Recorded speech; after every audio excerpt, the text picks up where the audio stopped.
तो हमारा हमने क्या किया था, पिछले वाली सीरीज में हमने किया था स्टूडेंट्स 1 से लेकर 10 क्वेश्चन तक। अब हम क्या करेंगे क्वेश्चन नंबर 11। तो हमारा क्वेश्चन नंबर 11 क्या है, what is the relation between coulomb and एब कूलम्स। इसका मतलब क्या होता है कि एक कूलम और एब कूलम के बीच में क्या रिलेशन होती है।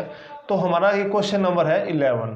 तो एक जो कूलम होता है वो किसके इक्वल होता है, 1/10 एब कूलम के बराबर। अब मेरा क्या है क्वेश्चन नंबर 12 है, व्हाट इज डाइलेक्ट्रिक कांस्टेंट। तो डाइलेक्ट्रिक कांस्टेंट क्या होता है, dielectric constant question number 12, dielectric constant ये क्या होता है, ratio of the force between two object. ठीक है, when they are kept in, when they are placed in vacuum and when they are placed in other medium other than the vacuum. तो इसका मतलब क्या हो गया, डाइलेक्ट्रिक कांस्टेंट के, ये हम कैसे लिख सकते हैं, एप्सिलॉन आर, ये क्या होता है एफ नोट अपॉन में F m, force in vacuum या free space upon force in any other medium. तो इन्होंने क्या पूछ रखा है क्वेश्चन कि डाइलेक्ट्रिक कांस्टेंट की वैल्यू फ्री स्पेस के लिए कितनी होगी। तो फ्री स्पेस के लिए इसका मतलब क्या हो गया कि ये तो मेरा हमेशा रहेगा ही, ऊपर वाला तो कांस्टेंट रहेगा, नीचे वाले के लिए हमारा एफ एम किसके इक्वल हो जाएगा, एफ नोट के इक्वल हो जाएगा। तो फ्री स्पेस के लिए एप्सिलॉन आर की वैल्यू या के की वैल्यू कितनी हो जाएगी, एफ नोट अपॉन में एफ नोट, कैंसल, कितनी आ गई, 1 आ गई। दूसरा ये पूछ रहा है मेटल्स के लिए, तो मेटल्स के लिए इसकी वैल्यू क्या होगी, मेटल्स के लिए क्या होगी, इस के की वैल्यू क्या होगी स्टूडेंट्स, इंफिनिटी होगी। Question number 14, define linear charge density. Linear charge density क्या होती है क्वेश्चन नंबर 13 में।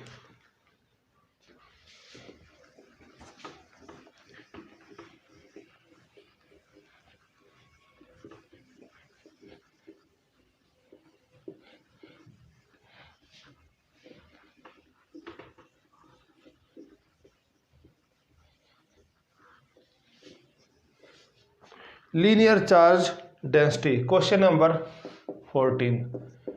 तो इसका क्या होता है, लीनियर चार्ज डेंसिटी क्या होती है, चार्ज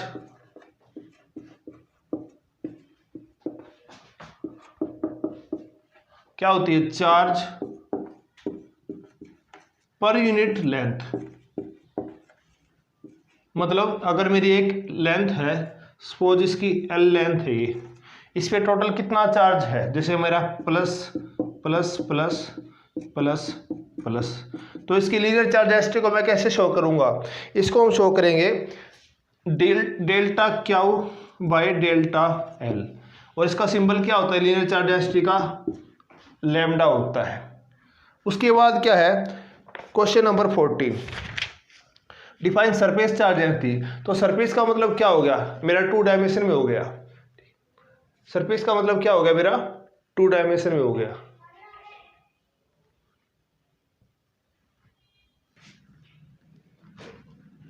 तो मेरा नेक्स्ट है मेरा surface charge density. Next question क्या है, सरफेस,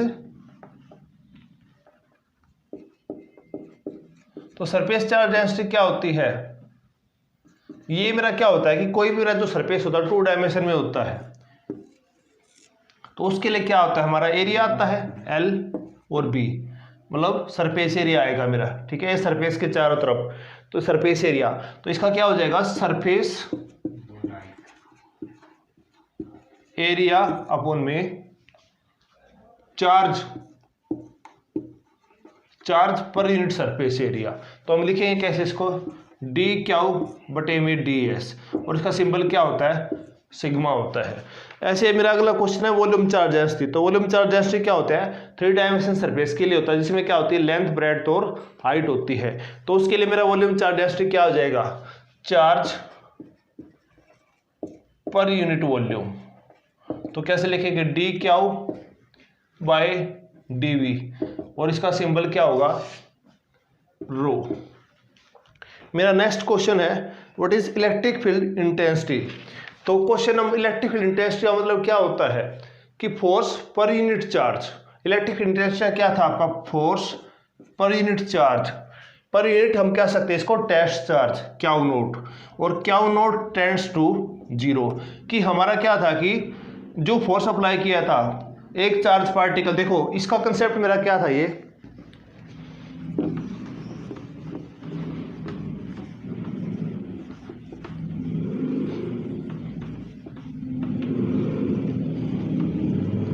कि जैसे मेरा एक क्या चार्ज था तो इसके कारण इसमें क्या बनी थी, इलेक्ट्रिक फील्ड लाइंस या इलेक्ट्रिक फील्ड जनरेट हुआ था।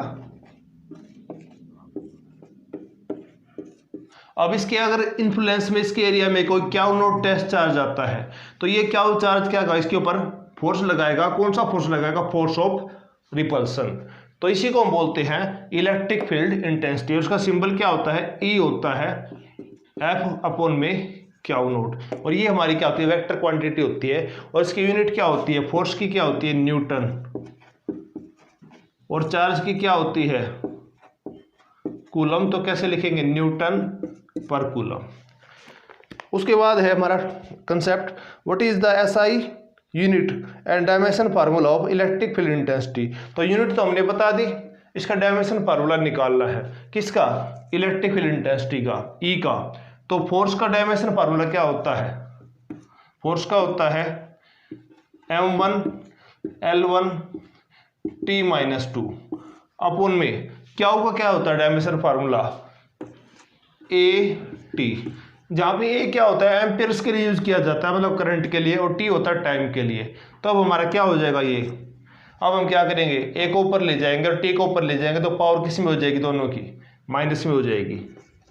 तो यहाँ पे हो जाएगा m1 L1 T-2, ये क्या हो जाएगा, A-1 अपॉन में कितना हो जाएगा, T-1, T-2 T-1 कितना हो जाएगा, m1 L1 कितना हो जाएगा, T-3, और साथ में क्या हो जाएगा, A-1।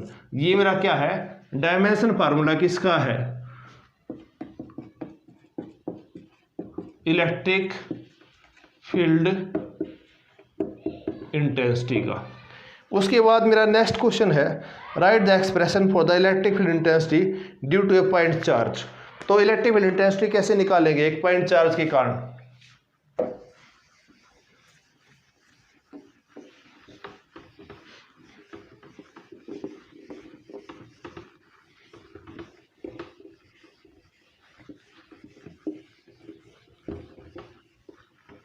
Electric field intensity due to point charge, हमारा क्या फार्मूला होता है इलेक्ट्रिक फील्ड इंटेंसिटी का ड्यू टू पॉइंट चार्ज, ये होता है हमारा, ये होता है एफ अपॉन में क्यू। एफ क्या होता है, कूलम फोर्स होता है, और इसकी वैल्यू कितनी होती है, क्यू नोट, और यहाँ पे क्या होती है 1/4 पाई एप्सिलॉन नोट अपॉन में आर स्क्वायर। आर क्या था, दो चार्ज के बीच का डिस्टेंस। सपोज मेरा चार्ज यहाँ पे क्यू है और ये दूसरा है क्यू नोट, तो इसमें दोनों के बीच का डिस्टेंस आर हो गया। और हमें क्या निकालना है, फोर्स की वैल्यू निकालनी है। तो फोर्स की वैल्यू हम कैसे निकाल सकते हैं, इसमें फोर्स की वैल्यू देखो, अब फोर्स की वैल्यू तो हमारी ये आ गई थी, अपॉन में ये कितना था, टेस्ट चार्ज क्यू नोट था, तो हम इसको लिख लेंगे, पहले इलेक्ट्रिक फील्ड इंटेंसिटी निकाल लेंगे, कितना हो जाएगा, क्यू नोट अपॉन में 1/4 पाई एप्सिलॉन नोट को क्या लिख सकते हैं हम, के कांस्टेंट, अपॉन में कितना हो जाएगा आर स्क्वायर बाय में क्यू नोट से क्यू नोट कैंसिल, तो कितनी आ गई इसकी वैल्यू, के क्यू अपॉन में आर स्क्वायर। ये मेरी क्या आ गया, इलेक्ट्रिक फील्ड इंटेंसिटी का स्केलर फॉर्म आ गया इसमें। ठीक है स्टूडेंट्स, अगर हम इसको वेक्टर फॉर्म में रिप्रेजेंट करेंगे तो हमें इसके साथ में क्या है, एक यूनिट वेक्टर भी हम इसके साथ में लिख सकते हैं। उसके बाद मेरा नेक्स्ट क्वेश्चन है, draw electric fields of lines for isolated positive charge. ये कहता है पॉजिटिव चार्ज के लिए हमें इलेक्ट्रिक फील्ड लाइंस को ड्रा करना है। तो कैसे ड्रा करेंगे, हमें इस बात का पता है कि electric field lines positive charge के लिए किसकी तरफ होती है, बाहर होती है अंदर होती है, हमें पता है बाहर की तरफ होती है, आउटवर्ड डायरेक्शन में होती है। तो अगर मेरा पॉजिटिव चार्ज दे रखा है तो उसके कारण जो इलेक्ट्रिक फील्ड लाइंस क्या होगी, बाहर की तरफ होंगी।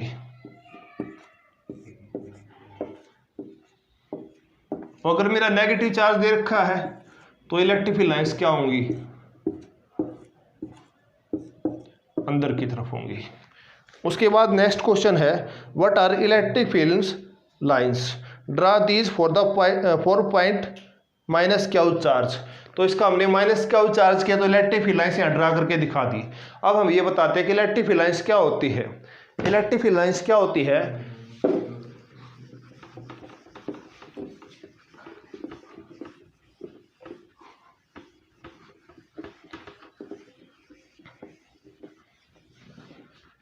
एक्चुअल में जो इलेक्ट्रिक फील्ड लाइंस क्या होती हैं, electric field lines, these are the lines या these are the imaginary lines to show the strength of the force applied by charge Q. ठीक है, हम कह सकते हैं कि सपोज हमारे पास कोई चार्ज क्यू है, तो हमें क्या करता है, इसकी स्ट्रेंथ मेजर करनी है। तो इसकी स्ट्रेंथ मेजर करने के लिए हमें क्या करते, किस टर्म का यूज करते हैं, इलेक्ट्रिक फील्ड लाइंस का या इलेक्ट्रिक फील्ड का, कि अगर इस चार्ज के कारण इसका कुछ इलेक्ट्रिक फील्ड बन रहा है, तो अगर इस इलेक्ट्रिक फील्ड में कोई दूसरा चार्ज क्यू नोट रख दिया जाए तो ये क्यू चार्ज के कारण जो इलेक्ट्रिक फील्ड बना, ठीक है, और इसमें क्या होगा, ये इस पे क्या होगा, फोर्स लगाएगा, तो उस फोर्स के मैग्नीट्यूड से मैं किसको कैलकुलेट कर सकता हूं, इलेक्ट्रिक फील्ड की स्ट्रेंथ को। और ये जो लाइंस जो बोली जा कहलाती है, इनको क्या बोलते हैं, इलेक्ट्रिक फील्ड्स लाइंस। तो इसका मतलब हम कह सकते हैं एक इलेक्ट्रिक फील्ड लाइंस क्या होती है, किसी क्यू चार्ज की या कोई भी आपका जो पॉजिटिव या नेगेटिव चार्ज होता है उसकी स्ट्रेंथ को या उसके एरिया को फाइंड आउट करने के लिए ड्रा की जाती है। तो अब हमने क्या किया, अब हमारे हो गया अप्रोक्सीमेटली 20 क्वेश्चन हो गए, बाकी हम नेक्स्ट क्वेश्चन अगले वीडियो में करेंगे। Thank you.